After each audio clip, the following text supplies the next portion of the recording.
Hello, everybody. Last week it was not my house for the first time. How many have we done? 44 or something? 46? 48. I can't believe that. 48. This is the 48th, what is it called? Fireside chat? 48th? As long as we can count. That's astonishing. And they're all worth watching, in my opinion. That's not a brag. It's a way of saying they're really not dated, even if I talk about something in the news, which I will now. But they're meant to be evergreens, that you could watch the first one and it'll be just as relevant. So, hello, I'm Dennis Prager. This is my home. Last week was the only one of the 48 we didn't do at home. We did it really far from here at the Ronald Reagan Ranch, where he would go and enjoy himself with Nancy, his wife. They had such a love relationship. You ought to read about it. If you have a romantic cell in your body, you should read about Nancy and Ronald Reagan. You know what he said once? You ready? You want to hear a romantic line? What is it?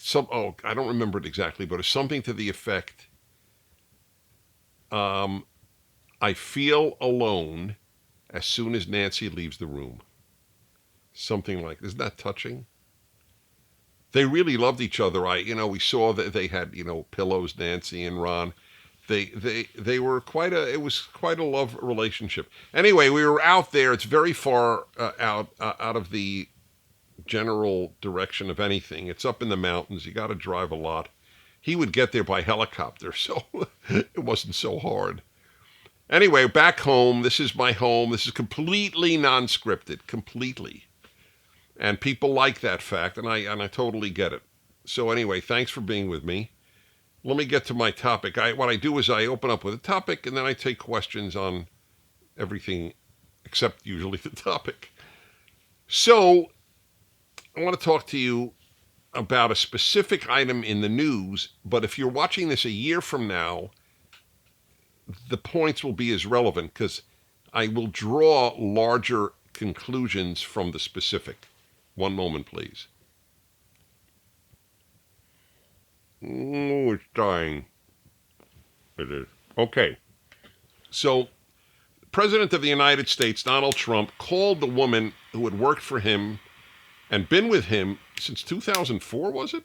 I mean, been with him for a long time, from when he was on TV through the White House, and she spoke glowingly of him for all these years. And then she was fired for reasons we don't know, and then she just turned against him. It's not even important to say her name because many of you know it, many of you, it's irrelevant. She's not the issue. The issue is the issue, and I want to talk to you about that. So she said, all of a sudden, she discovers he's a misogynist and he's a racist. After all these years of being treated beautifully by him, both as a black and as a woman. So it really is reprehensible what she's done. She should have been a grown-up. She got fired and kept her mouth shut and not all of a sudden be a disgruntled ex-employee. It's wrong. But anyway, she did what she did. So the president, as he tweeted out against her. He should have ignored her or done something very sophisticated. He did a completely unsophisticated thing, called her a dog, which is not presidential. So let me say this. I support the president because he has done a great deal of good. I'll talk about that in a moment.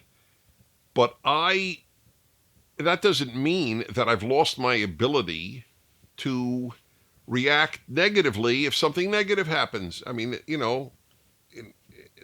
we have to all do that in life with people that we live with and people we adore even.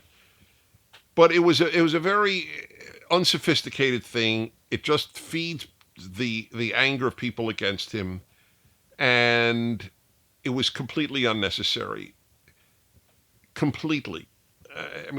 I have done 35 years of radio, and I've described some pretty awful folks, but I have never said dog.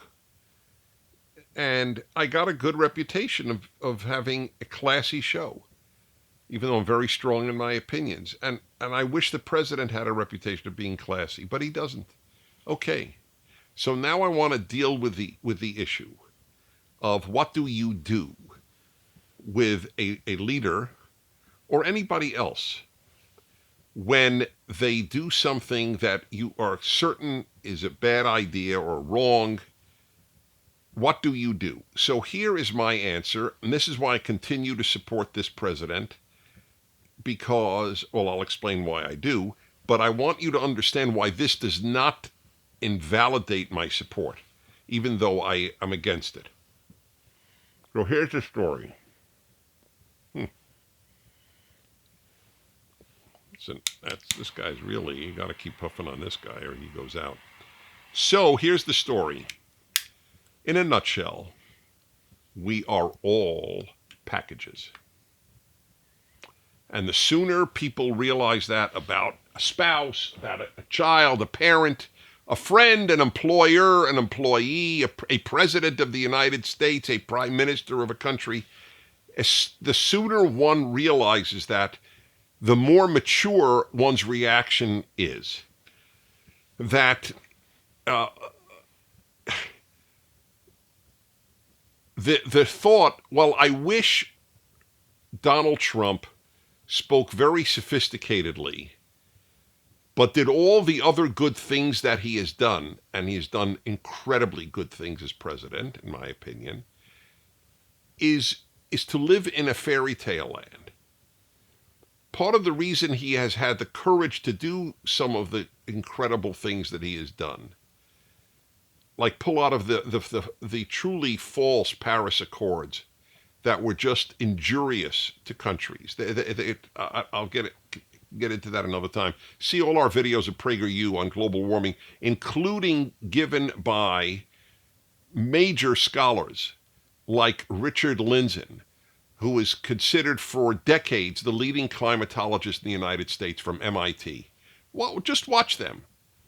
No matter where your mind is made up right now, please watch them. Anyway, he moved the American embassy. Every president in my lifetime, or not my lifetime, but for the last, 30 years, has promised that if elected, and Congress even passed a law, move the American embassy to Jerusalem. That's the capital of Israel, one of our staunchest allies. So this president said, I don't care what people say, I'm going to do it. And he did it. And he's appointed magnificent judges to federal judgeships and to the Supreme Court of the United States, and may have a chance to have another one ratified by the U.S. Senate.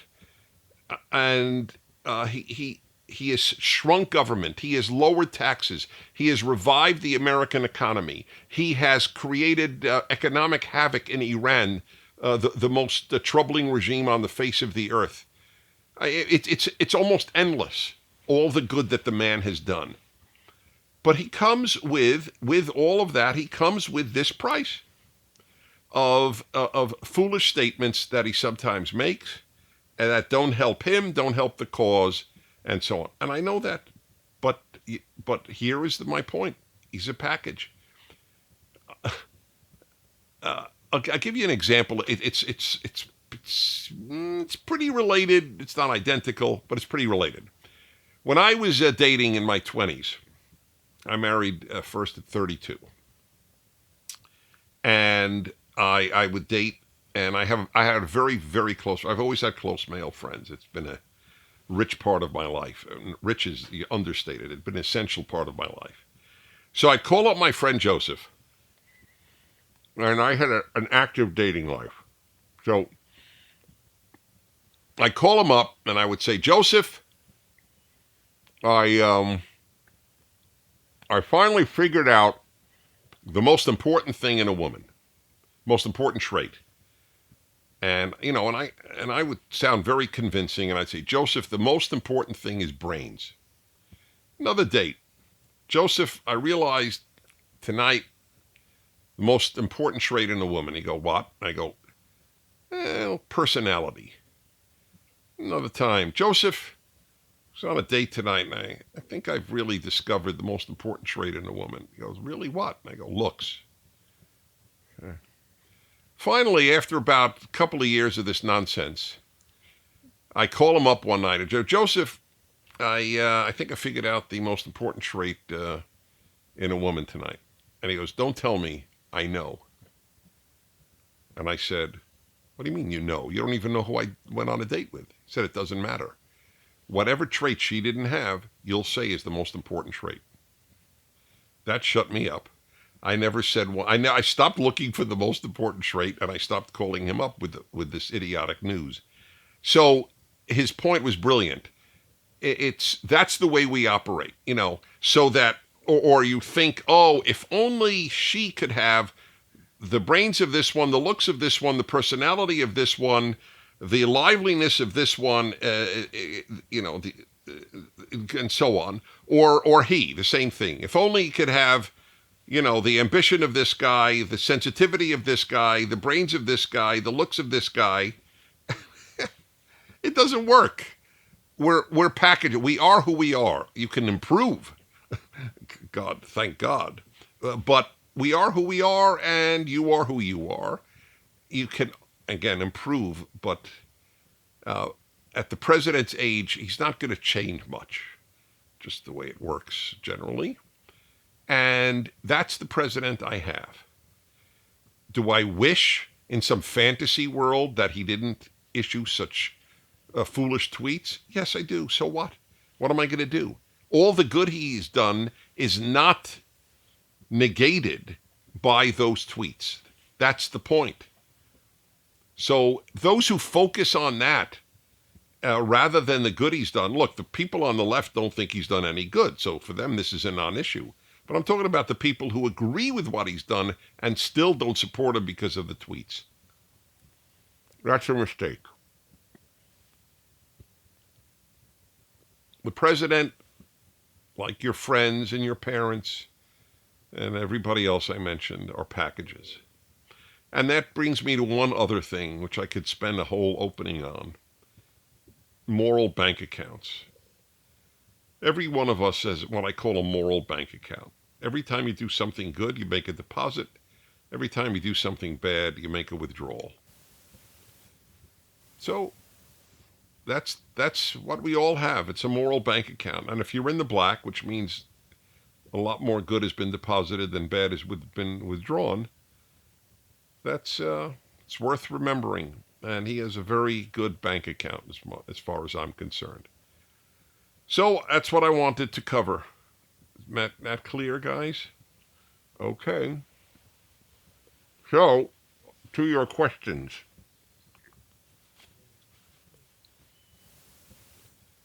Oh, yeah, I want to remind you, Prager University is probably the most effective, mind-changing website out there to give people really good values and to fight the corrosive bad stuff that is permeating our universities. Every one of our videos is free, and the only way that we could continue to grow, we'll have 1 billion views this year, is through people's donations. August is fundraising month, and the next 2 weeks, anything you donate is doubled. In other words, somebody will match what you give. So go to the website if you would and make a donation. Thank you very much. Question time. Regina in El Paso, Texas, 21 years old, and she's in Prager Force. Prager Force is high school and college kids who are affiliated with Prager University and do magnificent work. There are about 1,500 of them all over the world. And everyone I have met has been extremely impressive. Hi, Regina in El Paso. What is the best way for conservatives to combat the disturbing rise of white nationalism? Wow, I'm happy you asked. There is no rise in white nationalism. It's a creature of the fake media. And I use that term deliberately. I have no joy in saying it. The mainstream media in the Western world are not honest. Sometimes they are, but on what matters to them, they are not honest. This has been a grand lie from the beginning. There was just a demonstration on the first anniversary of Charlottesville of a bunch of white nationalists. What did the Wall Street Journal say? You could have fit them all in a room, or something like that. What were there, 20? I never met a white nationalist. How is that possible? I've lived in the United States a long time, my whole life. I'm not young. How come I never met a white nationalist? They avoid me? I mean, have you met a white nationalist? Have you met a white nationalist? Where are they? It's a creation. It's a mythical creation. Of course they exist. Everything exists. Every weird manifestation of humanity exists. There are people, and this is not meant to make a joke, there are people who believe they're animals. There are women who believe that they are cats. There was a serious article on them. I think it was in the New York Times. But I never met one. Every woman I know thinks she's a human. I meet very traditional people as a general rule. And so white nationalists, give me a break. As Alan Dershowitz, who is a lifelong liberal, lifelong Democrat, Hillary Clinton friend and supporter, and professor emeritus of law at Harvard University, and a Jew, and that's important for this comment, said to me, you will see it in the movie No Safe Spaces that Adam Carolla and I are making. He said in his apartment in New York City, I am not afraid of the Nazis. They are the past. I am afraid of the hard left. They're the future. That's right. He's a true liberal. Liberals should fear the left. There's nothing to fear on the right. These people are nothing. So what should conservatives do to combat a virtually non-existent evil? Tell the country they're a virtually non-existent evil. Force the media to tell the truth. They spoke about all the anti-Semitism unleashed by the Trump election. That was another fake news thing. There was probably many of you don't even remember, because there's every week there's a new hysteria. There was massive hysteria over anti-Semitism unleashed by Donald Trump. It was all a fraud. All of the Jewish community centers that had these calls in of bomb threats, 90% were sent in by an American Jewish kid who had mental problems, who was living in Israel. And the other 10% were called in by a black radical who wanted to frame his ex-girlfriend. Nothing had anything to do with white nationalism or with Donald Trump. I was on CNN talking about this. I mean, I remember, all this anti-Semitism. Okay, next. Tony, 56, Northeast Illinois. I'm a conservative atheist who was raised a Roman Catholic. I did 12 years of Chicago Catholic schools. My oath to atheism began around the age of 6. If there is an afterlife with a judgment, I feel I will be judged on the following: that I led a good life being the best I can be and treated others well rather than being a non-believer. What are your thoughts on this? I agree with you. The God I believe in, the God of the Torah, of the first 5 books of the Bible, and specifically, judges people by their behavior, not their faith. That's right. That's my belief. That's why I believe, as a Jew, I believe good Christians, good Mormons, good Protestants, good Catholics, good Muslims, good atheists go to heaven. However, those who actively fight belief, I can't vouch for their future. People who try to undermine others' faith in God, that's more problematic. You don't sound like that type of person. But for your sake, in this world, not the next, for your sake in this world, I think you should take religion seriously. It is a much better life. Well, let's put it this way. Take good religion seriously. There's bad religion. Okay. Adolfo, 36, Lubbock, Texas. I was asked if God is real, why does he allow child rape and childhood cancer? What is a good response? Well, they're two separate issues, as you point out. One is natural suffering, one is man-made suffering. God allows nature to run its course. If God stopped every instance of cancer, then obviously we wouldn't need any medicine. And then you'd have another problem, because what happens then? So if you walk out on a freezing night with the t-shirt on, and you get sick, should God cure that disease? I am troubled just like you emotionally, but I'm not troubled as much, perhaps intellectually. God has allowed nature, as I said, to run its course. Cancer cells do what they do.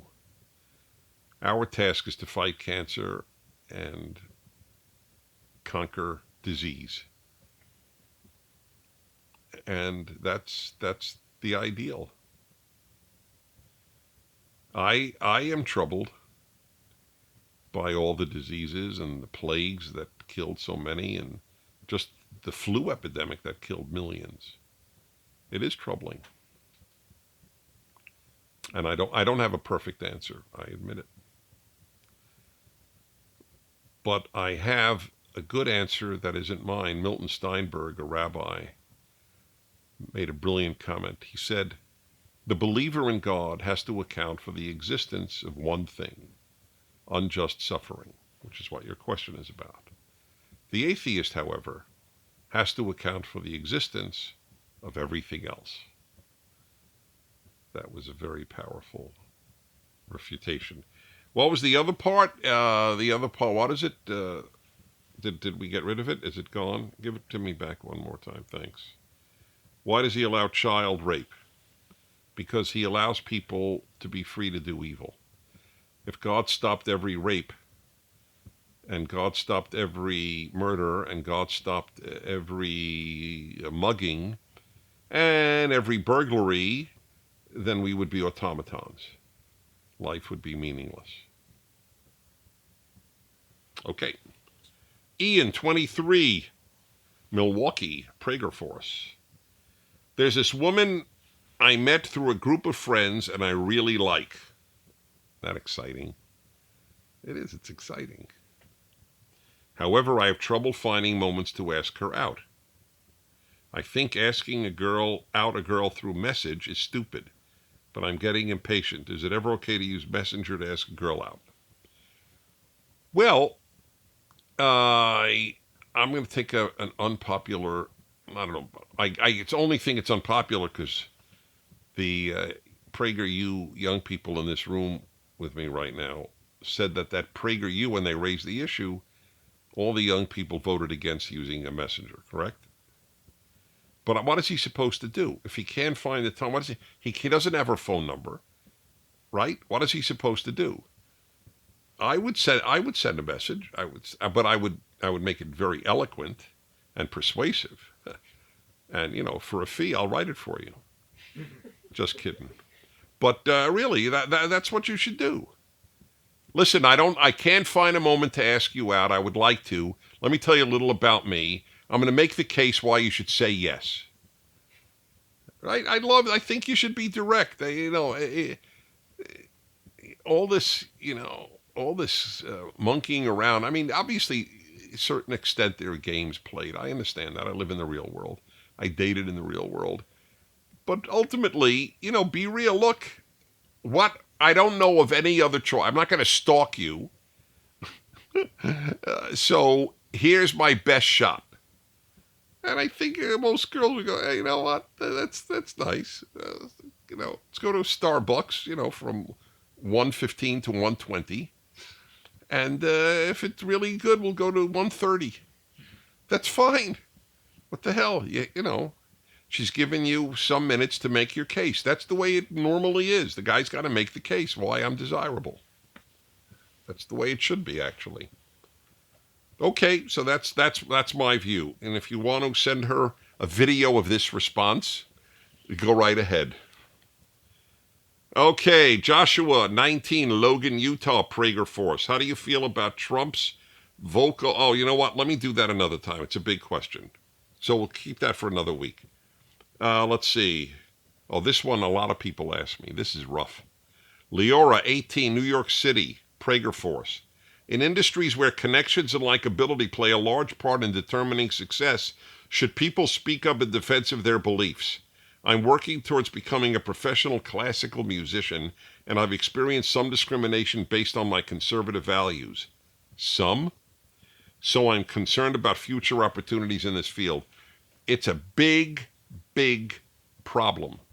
Let me tell you something. I conducted last year at the Walt Disney, exactly a year ago, I conducted a Haydn symphony. I'm very into classical music. I conducted a Haydn symphony, the Santa Monica Symphony Orchestra, and at the Walt Disney Concert Hall, one of the most prestigious halls in the world.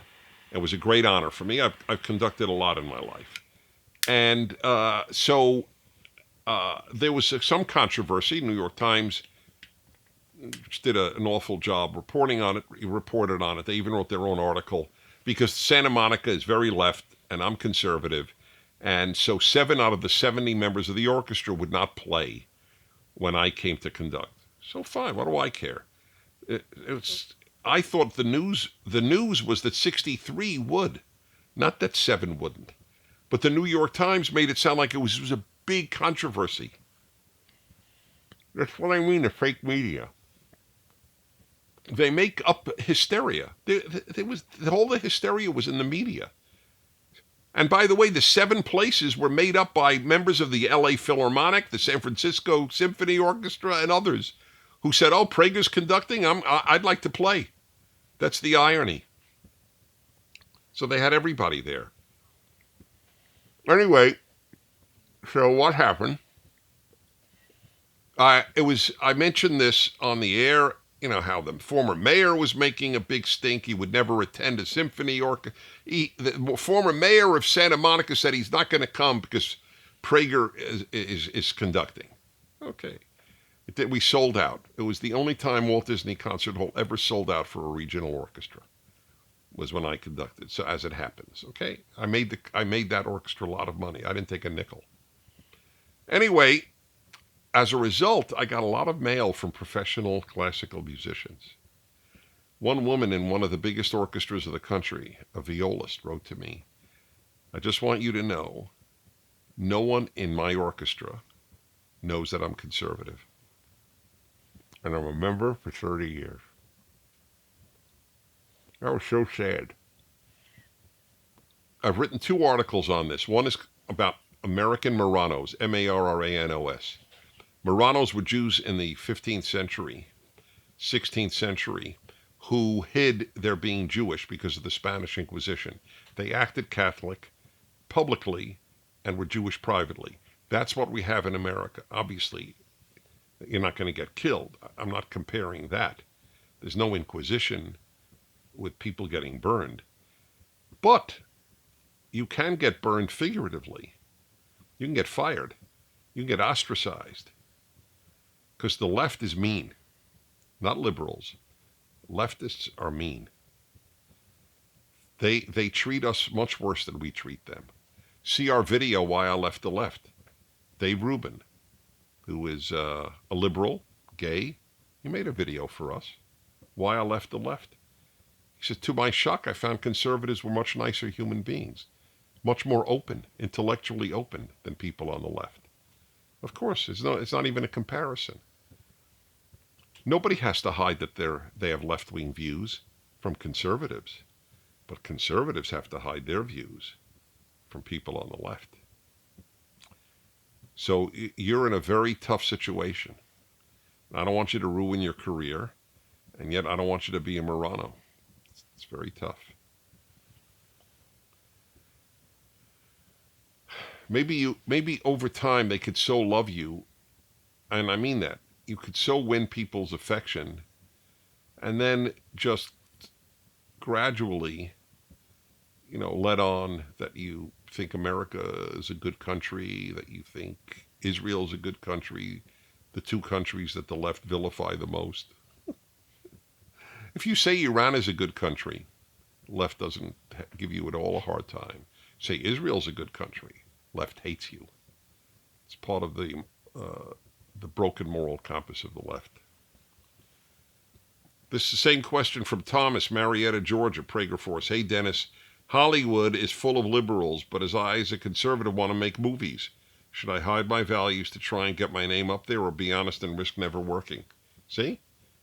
I get this in the mail all the time. I wrote a column, American Moranos, and I wrote another column, The Greatest Fear in America. And you know what it is? Fear of the left.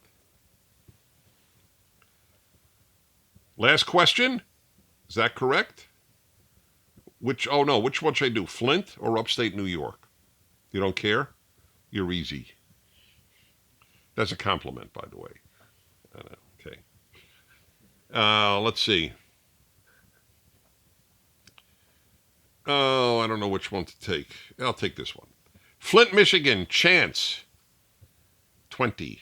Dennis, in majorly democratic cities, how do we preach that conservatism is the way to bring everyone out of poverty and that it works for everyone regardless of what the liberals preach? Well, it depends. If you're speaking to people who care about facts, it's effortless. The only, O-N-L-Y, and I want you to put that in bold and italics, the only economic system to ever lift many people out of poverty is capitalism. Nothing else. Not socialism, not Marxism, not anything else. Only capitalism produces wealth. Socialism spends the wealth that capitalism created. If they're not prepared to accept that, then you're with people who believe in a flat earth. That's just the way it is. The fact that most young people today think that socialism is preferable to capitalism is an ode to the brainwash that begins in elementary school and goes through college, because it's a terrible lie. If you care about people, you care for capitalism over socialism. If you care about ideas, you will love socialism.